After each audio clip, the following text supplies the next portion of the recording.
Video में हम बात करेंगे domain range of N inverse trigonometric function. सुनने में बहुत छोटा टॉपिक लगता है लेकिन बहुत इंपॉर्टेंट है। अगर हमें ये ठीक से नहीं आएगा तो प्रिंसिपल सॉल्यूशन को ठीक से नहीं निकाल पाएंगे। तो क्या आपको ये वीडियो में आपको ये टॉपिक पूरा प्रॉपर आता है? अगर नहीं आता तो ये वीडियो आपके लिए है। ध्यान से सुनिएगा, पूरे वीडियो को ढंग से देखिएगा। तो यहाँ सबसे पहले मैंने दिया है sin inverse x, cos inverse x, tan inverse x, cot inverse x और पहले कोसेक लिखा है फिर सेक लिखा है। ध्यान रखना है, इसी चीज को ध्यान रखना। उसके बाद हम बात करेंगे सबसे पहले डोमेन की। क्या आपको डोमेन ठीक से आते हैं? अगर नहीं आते तो सीखिएगा। सबसे पहले ये क्लोज इंटरवल -1 to +1 और ये भी -1 to +1 दोनों का सेम डोमेन रहेगा। उसके बाद हम लेंगे डोमेन tan इनवर्स x और cot इनवर्स x का। इसका दोनों का रियल नंबर रहता है भैया।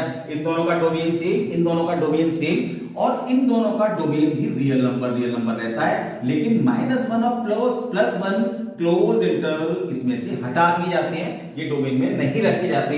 तो ये आपको होपफुली डोमेन आपको दोनों का पता लग गया होगा सभी का। 2 का सेम और 2 का सेम। अब मेन बात करेंगे हम रेंज की, जिसकी हमें दिमाग में रखना है, ध्यान रखना है, जिससे हम प्रिंसिपल सॉल्यूशन को निकाल पाएंगे। बहुत इजी तरीका बताऊंगा, बहुत इजीएस्ट तरीके से बताऊंगा आपको। 100% लाइफ टाइम तक नहीं भूलोगे, ध्यान रखना। तो सबसे पहले इसकी भैया जो रेंज आती है -π/2 to +π/2 क्लोज इंटरवल।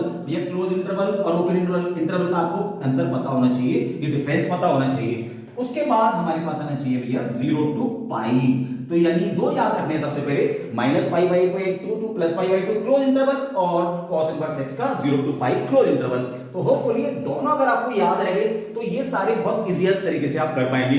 इन्हीं को आपको लिखना है ओपन इंटरवल में भैया, -π/2 to +π/2 ओपन इंटरवल। ये क्लोज इंटरवल कहलाता है, ओपन इंटरवल कहलाता है। ये आ गया 0 to π ओपन इंटरवल।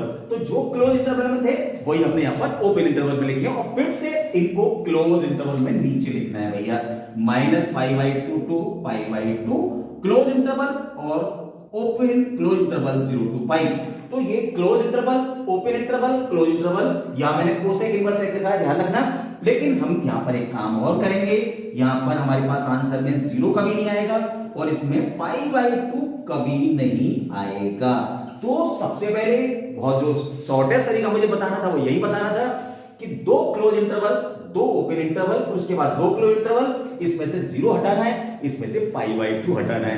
होपफुली ये टॉपिक आपको अच्छी तरीके से आ गया होगा, कभी नहीं बोलोगे। होपफुली